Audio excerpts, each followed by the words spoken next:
माननीय पूजनीय मोहन जी भागवत के स्टेटमेंट को कतई गलत नहीं समझना चाहिए, उसके लॉजिक के पीछे जाना चाहिए। इसके लिए आपको संघ की शाखा जाना पड़ेगा, संघ की शाखा में बौद्धिक पढ़ने पड़ेंगे, वर्षों के हिसाब से वहाँ व्यक्तित्व निर्माण का जो कार्य संघ करता है वो व्यक्तित्व को पढ़ना पड़ेगा, समझना पड़ेगा। वहाँ छोटे छोटे गेम खिलाकर, कुश्ती खिलाकर, एक बार मैं आपको बताऊं कि जनरल करियप्पा की बात है, जब युद्ध हुआ 65 के युद्ध के बाद, 62 के युद्ध के बाद, 62 के युद्ध में हम सब जानते हैं कि चीन से युद्ध हुआ था। हमारे पास सेना की क्या स्थिति थी।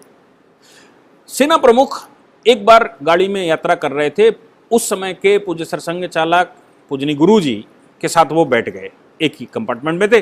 तो गुरुजी से उन्होंने कहा कि आप लोग कैसे ट्रेंड करते हैं, हम चीन से लड़ते समय कैसे क्या कर रहे थे और बड़े परेशान थे, और आप लोग उस युद्ध में हमारा सहयोग कर रहे थे, और जहां हमारी सेना नहीं पहुंच पा रही थी वहां संघ के कार्यकर्ता पहुंच रहे थे, रसद सप्लाई कर रहे थे। क्यों? क्योंकि कम्युनिस्टों ने उस समय यह आह्वान कर दिया था भारत में कि चाहे जो मजबूरी हो मेरी मांगे पूरी हो, और चक्का जाम कर दिया था। तो रसद कैसे जाएगी? ट्रेन बंद हो गई, बस बंद हो गई। तो रसद सप्लाई करने के लिए संघ के स्वयंसेवक लगे और उन्होंने बॉर्डर पर जाकर रसद सप्लाई करी। यहाँ तक कि दिल्ली जैसे प्रदेशों में यह कहा गया कि आप पुलिस को भी ले जाइए, हम व्यवस्था भी देख लेंगे, और व्यवस्था भी देखी गई। इसीलिए 65, 64, 63 में नेहरू जी ने 26 जनवरी के परेड में संघ के स्वयंसेवकों की भी एक टुकड़ी मंगाई थी, क्योंकि वो तो सैनिकों की तरह काम कर रहे थे। जब संघ की स्थापना हुई सन 1925 में, तब से लेकर संघ का एक विचार बिल्कुल पुष्ट है कि मुसलमान कहीं बाहर से नहीं आए, मुसलमान हिंदुओं की ही संतानें हैं, भटके हुए लोग हैं, इनको वापस लेना पड़ेगा। और एक विषय इतना ज़्यादा चल रहा है कि मुझे लगा कि उस विषय पर क्लैरिफिकेशन आना ज़रूरी है, और कुछ प्रश्न जो समाज में चल रहे हैं, और वो प्रश्न जो पूज्य मोहन जी भागवत से पूछे जा रहे हैं, उन प्रश्नों पर हम लोग चर्चा करेंगे कि मोहन जी भागवत ने जो ये कह दिया कि मुसलमानों का और हिंदुओं का डीएनए भारत में एक है। उन्होंने कह दिया कि जो हिंदू ये कहता है मुस्लिम रहित भारत होना चाहिए, वो सही मायने में सही हिंदू नहीं हो सकता। उन्होंने जो कह दिया कि हिंदू आताताई नहीं हो सकता, हिंदू डीएनए ही आताताई का नहीं है, हिंदू आताताई नहीं है, हिंदुओं की संस्कृति आताताई नहीं है। यानी कि हिंदू सब कुछ करेगा लेकिन मॉब लिंचिंग हिंदू नहीं करेगा। देखना होगा, उन्होंने कहा कि देखना होगा कि वाकई में इन्वेस्टिगेशन किया जाए कि ये किन लोगों के काम हैं, क्या वाकई में ये हिंदुओं के काम हैं, या फिर ये मामला मॉब लिंचिंग का ज़बरदस्ती बनाया जा रहा है या बनाए जाते हैं। ये सारी बातें मोहन जी भागवत ने कही। इस पर पूरे देश में भूचाल आ गया। हिंदुओं के ये जो यूट्यूब चैनल्स हैं, ये जो फेसबुक के प्रोप्राइटर्स हैं या फेसबुक पर लिखने वाले हैं, इन्होंने मोहन जी भागवत के ऊपर हमला करना शुरू कर दिया, संघ के ऊपर हमला करना शुरू कर दिया। आरएसएस से प्रश्न पूछ रहे हैं। कैसे प्रश्न पूछते हैं मैं आपको बताऊं।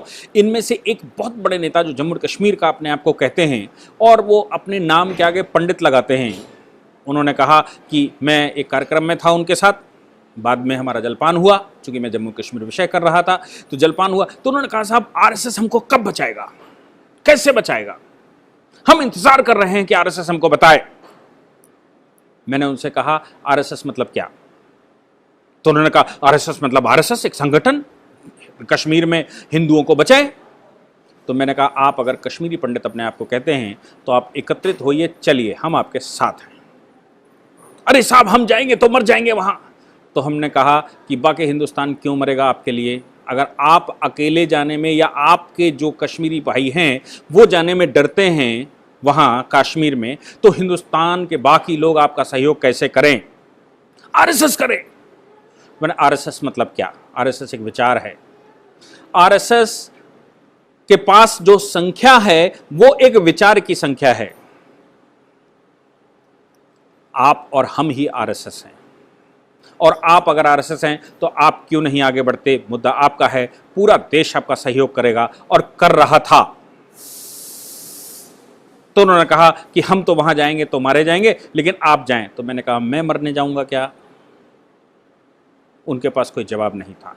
इस तरह के प्रश्न बहुत लोग पूछते हैं, आरएसएस ये करना चाहिए, बजरंग दल को वो करना चाहिए, विश्व हिंदू परिषद को ये करना चाहिए, हिंदू जागरण मंच को ऐसा करना चाहिए, धर्म जागरण मंच को ऐसा करना चाहिए और संघ को ऐसा करना चाहिए। मैं उन सभी से एक प्रश्न जरूर पूछता हूं, और वो प्रश्न ये है कि क्या आप संघ की शाखा में जाते हैं? नहीं जी, हम संघ की शाखा में जाने का समय नहीं मिलता। संघ की शाखा 1 घंटा दिन में लगती है, सुबह के टाइम पर या शाम के टाइम पर या वीकली शाखा लगती है। वो 1 घंटा आपके पास निकलने के लिए समय नहीं है और आप कहते हैं कि संघ करेगा। कमाल की बात है। आप 1 घंटा शाखा में जाकर शाखा को, संघ को समझने का प्रयास नहीं करते, संघ की जो अंदर की मनोभावना है वो जानने का प्रयास नहीं करता, संघ का जो प्रयास है वो जानने का प्रयास नहीं करते, संघ क्या है ये जानने का प्रयास नहीं करते, संघ कौन है ये जानने का प्रयास नहीं करते, संघ की वर्किंग क्या है, संघ के सिद्धांत क्या है, संघ का व्यक्तित्व निर्माण क्या है, ये सब आप जानने का प्रयास नहीं करते और आप सवाल करते हैं कि संघ को करना चाहिए। मैं उन सब से पूछता हूं कि अगर आप 1 घंटा दिन में नहीं दे सकते, अगर आप भारत माता के सच्चे सपूत हैं, तो फिर आपके पास बचा हुआ टाइम, साहब सुबह मेरे बच्चे स्कूल जाते हैं, सुबह मुझे मॉर्निंग वॉक पे जाना होता है, सुबह मुझे जिम जाना होता है, सुबह के टाइम मुझे दूध लेने जाना होता है, सुबह के टाइम पर मुझे ये करना होता है, शाम के टाइम पर मुझे ये करना पड़ता है, और साहब समय नहीं मिलता। ये फेसबुक पर बैठने का समय मिलता है, यूट्यूब पर बीसी करने का समय मिलता है, लेकिन संघ की शाखा में 1 घंटा जाने का समय नहीं मिलता। और संघ सब कुछ करेगा, पूरा हिंदुस्तान फतेह करके संघ आपके हाथ में दे देगा, सभी मुस्लिम्स को संघ मार देगा। ये सब बातें करने वाले हमारे पास बहुत लोग हैं। मैं उन सभी लोगों से, जो लोग भी इस तरह के वीडियो डालें, मैं आग्रह करता हूं, उन सबसे एक प्रश्न जरूर पूछिए, क्या आप संघ की शाखा जानते हैं? कितना संघ के विषय में जानते हैं? और संघ क्या क्या कर रहा है वो कितना जानने का प्रयास करते हैं? क्या संघ के कार्यक्रमों में जाते हैं या फिर केवल संघ करेगा ऐसा प्रत्यारोपण करने वाले लोग हैं? खैर, अब सवाल आता है कि मोहन जी भागवत ने यह बात कही कि हिंदू और मुसलमानों का डीएनए एक है। लोगों ने कहा कि तुर्क भारत में आए थे, तुर्कों का हिंदुओं का डीएनए एक है। हाँ, एक बात और आई कि कसाई का और बकरी का डीएनए एक है। कमाल के प्रश्न किए हैं लोगों ने, हिंदुत्व को जाने बगैर, हिंदुस्तान को जाने बगैर, हिंदुस्तान की प्रवृत्ति को जाने बगैर इस प्रकार के प्रश्न किए हैं। मैं आपको उनका पूरा विवरण देने का प्रयास करूंगा और साक्ष्यों के साथ देने का प्रयास करूंगा कि आखिर मोहन जी भागवत कितने गलत हैं। भारत में जिन लोगों ने कहा कि तुर्क आए थे, या जिसको मुगल कहा गया, तुर्क और मंगोल मिलाकर मुगल कहे गए। तुर्क किनको कहते हैं? ये जो आज का तुर्कमेनिस्तान है ना, या आज का जो तुर्किस्तान, जिसको आज आप शिनजियांग कहते हैं, ये तुर्किस्तान है। तुर्कमेनिस्तान, उज्बेकिस्तान और ये ऊपर के जो क्षेत्र हैं, इनको तुर्क एरिया कहते हैं। ये यहाँ के रहने वाले मुसलमानों को तुर्क कहते हैं। और उसके ऊपर जब आप चले जाएंगे, मंगोल, मंगोल का मतलब है कि ऊपर, चाइना के ऊपर जो आज का मंगोल है, वहां के रहने वाले मंगोल कहे जाते हैं। तुर्क और मंगोल मिलकर भारत में मुगल बने। ठीक बात है कि मुगल विदेशी थे, भारत में आए, भारत में हमले किए, तुर्कों ने भारत में हमले किए, मंगोलों ने भारत पर हमले किए, और हमले करने के बाद उन्होंने भारत की बहुत बड़ी आबादी को फतेह किया, शासन स्थापित किया। लेकिन जिस समय नूरजहां आई, नूरजहां कौन थी? नूरजहां अकबर के बेटे सलीम ने जिसने अपना नाम जहांगीर रखा था, जहांगीर की पत्नी नूरजहां थी, जो एक ईरानी थी। यानी कि सही मायने में अगर मुसलमान कोई था तो वो ईरानी थी। वो अफगानिस्तान में उसका निकाह हुआ था। अफगानिस्तान में जिससे निकाह हुआ था, उसको हराने के बाद जहांगीर उसको ले आया और उसने उससे निकाह किया। जब नूरजहां बैठी तो उस शासन को ही पेटीकोट शासन कहते हैं। नूरजहां ने धीरे धीरे करके जहांगीर को अफीम देना शुरू कर दिया और कुछ पान में नशीला पदार्थ खिलाना शुरू कर दिया। इस जहांगीर उस मद में चूर रहता था और नूरजहां शासन करने लगी। जहांगीर का एक बेटा, जिसने बाद में अपना नाम शाहजहां रखा, शाहजहां को नूरजहां ने अपने कब्जे में कर रखा था। कब्जे मतलब वो उनका बड़ा भक्त हो गया था। शाहजहां सब कुछ वो करता जो नूरजहां कहती। शाहजहां दक्कन में फतेह करने के लिए गया हुआ था। इसी दौरान नूरजहां ने अपनी बेटी, पहले पति से बेटी का निकाह शहरयार यानी कि जहांगीर के दूसरे सबसे छोटे बेटे या जहांगीर के दूसरे बेटे शहरयार के साथ तय कर दिया। जब शहरयार के साथ नूरजहां ने अपनी बेटी का निकाह तय किया तो शाहजहां समझ चुका था कि अब शहरयार को यह बादशाह बनाना चाहती है और मेरा इस्तेमाल कर रही थी।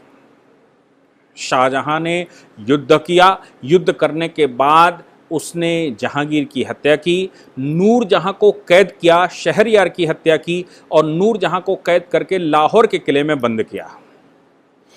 नूरजहां जिस समय शासन कर रही थी उसने पूरे हिंदुस्तान में जो मुगल या तुर्क, जिनको आप तुरानी कहते हैं, वो लोग जो सूबेदार थे उनको रिप्लेस करके मरवा दिया था और मरवाने के बाद ईरानी सूबेदार या ईरानी राज्यपाल बैठा दिए थे। यानी कि उसने मुगलों के जो मुगल ओरिजिनल मुगल थे, वो सारे ओरिजिनल मुगल बादशाह को छोड़कर सारे ओरिजिनल मुगल मरवा दिए और अब उसने नई फौज जो भर्ती की थी वो ईरानी थी। यानी कि ईरान से जो उसके पीहर से जो लोग आते थे, ईरानी लोगों को उसने सब दायित्व दे दिए थे। शाहजहां ने जब नूरजहां को कैद किया तो वो चूंकि नूरजहां की साजिश को समझ चुका था, इसलिए शाहजहां ने फिर से सभी ईरानियों को समाप्त किया, सभी ईरानियों की हत्या की और अब भारत में चूंकि मुगल ओरिजिनल पहले नूरजहां मरवा चुकी थी तुरानियों को और ईरानियों को मरवा दिया शाहजहां ने, तो अब जो मुसलमान भारत में बचा था वो सिर्फ हिंदुस्तानी मुसलमान बचा था जिसको कन्वर्ट किया गया था, जो हिंदू था और किसी न किसी कारणवश कन्वर्ट हो गया था। लालच में कन्वर्ट हो गया था, तलवार से कन्वर्ट हो गया था, किसी प्रलोभन में कन्वर्ट हो गया था, राज्य के चक्कर में कन्वर्ट हो गया था, कोई कारण रहा हो, लेकिन वो हिंदू था जो कन्वर्ट हो गया था। इसके बाद जब मुगलों का शासन समाप्त हुआ और बहादुर शाह जफर जो आखिरी मुगल बादशाह था उसका अंग्रेजों ने खात्मा किया, तो उसको हिंदुस्तान में दफन तक नहीं किया था। उस अंग्रेजों ने उसकी पूरी ब्रीड यानी कि मुस्लिम शासकों की, चाहे वो तुरानी बचे थे थोड़े बहुत यानी कि मुगल बचे थे थोड़े बहुत, मुगलों को जड़ से समाप्त किया और मुगल बादशाह की ये डेड बॉडी यहां हिंदुस्तान में दफन भी नहीं करी। उन्होंने इसको दफन किया था रंगून में। मालूम क्यों? क्योंकि अभी भी हिंदुस्तानी मुसलमान जो वाकई में हिंदू है, हिंदू जो कन्वर्ट हो गया है, ऐसा ना हो कि मुगल बादशाह को ही अपना आइडल मानता रहे और कल को अंग्रेजों के लिए समस्या खड़ी करे। यही कारण था कि अब मुस्लिम ब्रीड, चाहे वो ईरानी हो चाहे तुरानी हो, भारत से समाप्त हो गया था और भारत में केवल हिंदुस्तानी मुसलमान रह गया था, यानी कि हिंदू मुसलमान रह गया था। तो अंग्रेजों को अब खतरा उनसे नहीं था और लंबे समय तक ये जो मुसलमान था वो अंग्रेजों के मातहत काम करता रहा। अंग्रेजों ने मुसलमानों को फिर से हवा दी 1905 में। क्यों? उनको फिर से मुस्लिम याद दिलाया, उनके लिए फिर लिटरेचर लिखने शुरू किए, उसको फिर बरगलाना शुरू किया। किस लिए? इसलिए बरगलाना शुरू किया ताकि वो फिर से हिंदुओं के विरुद्ध इनको खड़ा कर सके। और इसीलिए 1906 में आगा खां को ढाका से बुलाकर मुस्लिम लीग की स्थापना की गई थी और मुसलमानों को हिंदुस्तान में पहली एक कोई व्यवस्था है जिसमें रिजर्वेशन दिया गया था। सर सैयद अहमद खां जैसे लोग, इन लोगों को ये बताया गया था कि तुम मुस्लिम हो और तुम अपने व्यवस्था चलाओ।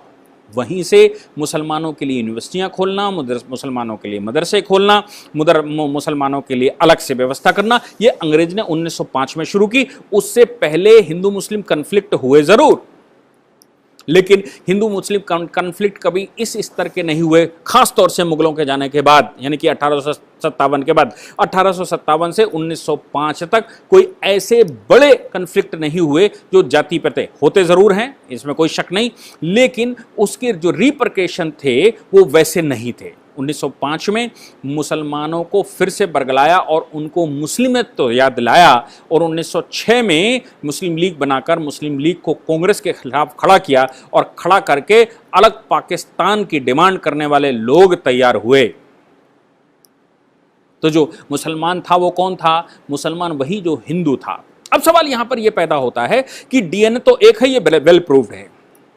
फिर लोगों ने कहा कि मुसलमान जो कर रहा है वो क्यों? अगर डीएनए एक है तो वो हिंदुओं के प्रकार से क्यों नहीं है? वो आताताई कैसे हो गया? ये जो आताताई हो गया है वही मुसलमान है। यानी कि जो अपनी संस्कृति को भूल गया, जो अपने संस्कारों को भूल गया, जो हिंदुस्तान के हिंदुत्व को भूल गया, हिंदुस्तान की भूमि को मातृभूमि न कहने वाला, अपने आप को जिसने कहना शुरू किया हम हिंदू नहीं हैं, वो मुसलमान भारत में कहलाया। भारत में तो वो मुसलमान कहलाया, लेकिन जब आप ईरान इराक में जाएंगे, जब आप सऊदी अरेबिया में जाएंगे, तो सऊदी अरेबिया में आज भी वो मुसलमान नहीं कहा जाता, वो हिंदी कहा जाता है। चाहे बांग्लादेश का व्यक्ति हो, चाहे पाकिस्तान का व्यक्ति हो, चाहे बाकी हिंदुस्तान का व्यक्ति हो, श्रीलंका से गया हो, भूटान नेपाल से गया हो, ये सब हिंदी कहे जाते हैं। जैसे आप शिनजांग के रहने वालों को उइगर कहते हैं, जैसे आप अहमदिया कहते हैं, जैसे आप कदाइनी कहते हैं, जैसे आप रोहिंग्या कहते हैं, वैसे ही यहाँ के रहने वाले जो अपने आप को मुसलमान कहते हैं, हकीकत में हिंदू डीएनए के, हिंदू माताओं पिताओं से उत्पन्न संतानें हैं, हिंदू माताओं पिताओं के वंशज हैं, अपने आप को मुसलमान कहने लगे हैं और ये कहने लगे हैं कि हम हिंदू नहीं हैं। ये सब वो लोग हैं जो ईरान इराक या खाड़ी के देशों में, और ख़ास तौर से अपने पिता जहां पर समझते हैं सऊदी अरेबिया, वहां सऊदी अरेबिया में हिंदी कहे जाते हैं। अब मोहन जी भागवत ने जो कहा, उसके अगर आप जो जो जो कठोर हिंदुत्ववादी हैं उनके शब्दों में कहें तो मैं क्या कहूं। उनके शब्दों में मोहन जी भागवत तो जो बात कहेंगे वो बड़े सभ्यता से कहेंगे कि भाई आपके डीएनए हिंदू हैं, आप हिंदू डीएनए से हो, आपके पूर्वज मेरे पूर्वज एक ही हैं, आपके पूर्वज भी राम को ही मानते थे, आपके पूर्वज भी कृष्ण को ही मानते थे, आप भी वही परंपरा मानते थे जो हम मानते हैं। हिंदुओं में बहुत सारी परंपराएं हैं जो आपके यहाँ आज भी चलती हैं, आप अभी बदल नहीं पाए हैं। वो सभ्यता से कहेंगे। अगर दूसरे शब्दों में कहा जाए तो मैं क्या कहूँगा, मैं कहूँगा कि ये असली मुसलमान नहीं हैं। अगर बाकी आपके शब्दों में कहा जाए तो ये कहा जाएगा ये दोगले मुसलमान हैं, ये मुसलमान नहीं हैं, ये वो हिंदू हैं जो भारत की सभ्यता संस्कृति से गद्दारी कर चुके हैं। ये वो हिंदू हैं जो अपने ही माँ पिता के किए गए अत्याचार को भूल गए हैं। ये वो हिंदू हैं जिनकी माताओं बहनों के साथ मुगलों ने या तुर्कों ने गलत किया था और उनको ही अपना पिता मानने लगे हैं। ये वो हिंदू हैं जो अब भूल गए हैं कि हमारे माता पिता के साथ, हमारे बाबा परबाबा तरबाबा जो भी रहे होंगे, उनके साथ मुगलों ने कितने अत्याचार करे थे, तब हमारा जन्म हुआ। इसलिए इनको क्यों कोई माने। अब उइगर मुसलमान अपने आप को जरूर कहते हैं, लेकिन उइगरों के लिए संसार का कौन सा मुस्लिम कंट्री है जो उइगरों के लिए खड़ा होता है, कोई बताएगा। रोहिंग्याओं के लिए संसार का कौन सा कंट्री है जो रोहिंग्याओं के लिए खड़ा होता है। अगर दर्द होता रोहिंग्याओं का तो पाकिस्तान तो भारतीय संस्कृति से ही है। आगे चले जाइए, ईरान वाले, इराक वाले, सऊदिया वाले, यूएई वाले या बहरीन शोरीन जो भी है, वो उनको रख ले और कहें आप हमारे रिलीजन के लोग हैं, भाई अल्लाह ने आपको दिया है और अल्लाह सबको देते हैं और मोहम्मद ने आपको रास्ता दिखाया है और आप सच्चे रास्ते पर उतर आए हैं और आपको तो ट्रू पाथ मिल गया है, आपको तो हकीकत संसार की पता लग गई, आप आइए हमारे देश में रहिए। क्या संसार का कोई भी मुस्लिम कंट्री रोहिंग्याओं को अपने यहां रखने को तैयार है? क्या संसार का कोई भी मुस्लिम कंट्री उइगरों को रखने को तैयार है? अगर उइगर मर रहे हैं, उइगरों की ब्रीड बदलने के लिए चाइना, जिस दिन मां गर्भ धारण करती है, हम सब जानते ही होंगे, जो लोग मेजर हैं जिनके विवाह हो चुके हैं वो सब जानते होंगे कि कब कंसीव करती है मां बच्चे के लिए। उस समय जिस दिन वो कंसीव करती है, उस दिन वहाँ वो अपने पति के साथ सो नहीं सकती, किसी मुसलमान के साथ नहीं सो सकती, उसको एक चीनी के साथ ही सोना होगा। क्यों? क्योंकि वो ब्रीड बदलना चाहते हैं। किसी भी औरत के पेट से मुस्लिम बच्चा न पैदा हो, अपने आप को न कहे कि मैं मुसलमान हूँ, उसकी जो शक्ल शूर जो भी है वो बदलकर चाइनीज़ हो जाए, ताकि भविष्य में चाइना में अपने आप को मुसलमान कहने वाला कोई ना हो। वैसे भी इन मुसलमानों को, इन उइगरों को संसार का कोई भी कंट्री मुसलमान नहीं मानता। हाँ, हिंदुस्तान में चूंकि ये नकली मुसलमान है, हिंदुस्तान में चूंकि ये हिंदू से कन्वर्टेड मुसलमान है, हिंदुस्तान में चूंकि ये मुसलमान ऐसे हैं जो कि संसार के किसी कोने में मान्यता नहीं रखते, इन मुसलमानों को दर्द होता है उनका। भारत में परेडें निकालते हैं, भारत में आंदोलन करते हैं, भारत में दर्द पैदा करते हैं, लेकिन पाकिस्तान तो भारत की ही ब्रीड से अलग हुआ। अब उसने भी ये ट्रेंड अपना लिया है क्योंकि वो हिंदुस्तान से अलग हो गया है और वो अब एक मुस्लिम कंट्री बन गया है, तो उसको लगता है कि they are equivalent to the Saudi Arabia. इसीलिए शाह महमूद कुरैशी ने सऊदी अरेबिया के खिलाफ एक मुहिम छेड़ी थी। कहा था ओआईसी की बैठक अगर वो नहीं बुलाते तो पाकिस्तान बुलाएगा। क्यों बुलाएगा? क्योंकि हम मुस्लिम कंट्री हैं, हम बुलाएंगे और कश्मीर के मुसलमानों का दर्द हमको है। सऊदी अरेबिया ने उनका क्या हाल किया ये समझ में आता है। क्यों? क्योंकि आपको जब पहले वो मुसलमान मानेंगे तब तो आपको ओआईसी का चेयरमैन बनाएंगे, तब तो आप ये कह पाएंगे कि हम बुलाएंगे बैठक, हम अपनी बात कह सकते हैं। आपको तो ओआईसी के अंदर अपनी बात कहने का अधिकार भी नहीं है। केवल आपके राजनीतिक इस्तेमाल करने के लिए उन्होंने आपको अपने साथ रखा, बाकी आपके दर्द से उनको कोई दर्द नहीं। तो मोहन जी जब ये कह रहे हैं कि डीएनए एक है तो कहां से गलत है? और हिंदू एक परिभाषा, हिंदू कोई जाति नहीं है, हिंदू कोई संप्रदाय नहीं है, हिंदू एक धर्म है। और धर्म की परिभाषा ऑनरेबल सुप्रीम कोर्ट ने जो दी है, उन्होंने कहा है इस पार्टिकुलर ज्योग्राफिकल एरिया में रहने वाले लोग जो इस मातृभूमि को अपनी मां मानते हैं, जो इस भूमि की संस्कृति से जुड़े हुए हैं, जो इस भूमि के संस्कारों से जुड़े हुए हैं, जिनकी कुछ वैल्यूज हैं, जो एंशिएंट कल्चर और वैल्यूज को मानते हैं, वो सब हिंदू हैं।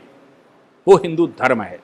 धर्म का मतलब संस्कारों से है, धर्म का मतलब प्रवृत्ति से है, धर्म का मतलब धार्मिक, धर्म का मतलब धारण करने से है। और जो धारण करते हैं आप, चाहे सूर्य के प्रति, चंद्रमा के प्रति, नदियों के प्रति, नालों के प्रति, घर में जो सामान होता है उसके प्रति। क्यों? किन देवताओं की पूजा करते हैं? हमारे यहाँ तो नई साइकिल लेकर आते हैं, उस साइकिल की भी पूजा करते हैं।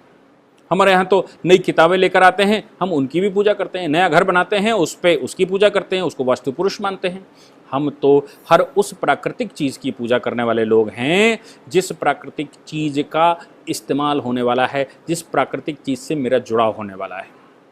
संपूर्ण विश्व को, संपूर्ण पृथ्वी के संपूर्ण पदार्थों के साथ जो मेरा संबंध है, उस संबंध को कैसे इस्तेमाल करना, उसका शोषण करना या उसका उपयोग करना, ये उसके उपयोग को हम हिंदू कहते हैं। और उसका शोषण करने वाले लोग अपने आप को मुसलमान कहते हैं।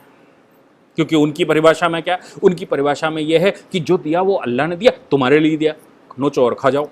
हमारी परिभाषा में क्या है? हमने कहा कि हम दोहन सबका करेंगे, लेकिन उसका संरक्षण भी हम करेंगे। क्यों? जैसे मुझ में प्राण है, वैसे इस पेड़ में प्राण है, वैसे ही इस नदी में प्राण है, वैसे ही इन तत्वों में प्राण है, वैसे ही इन जीवों में प्राण है। तो वो हिंदू है।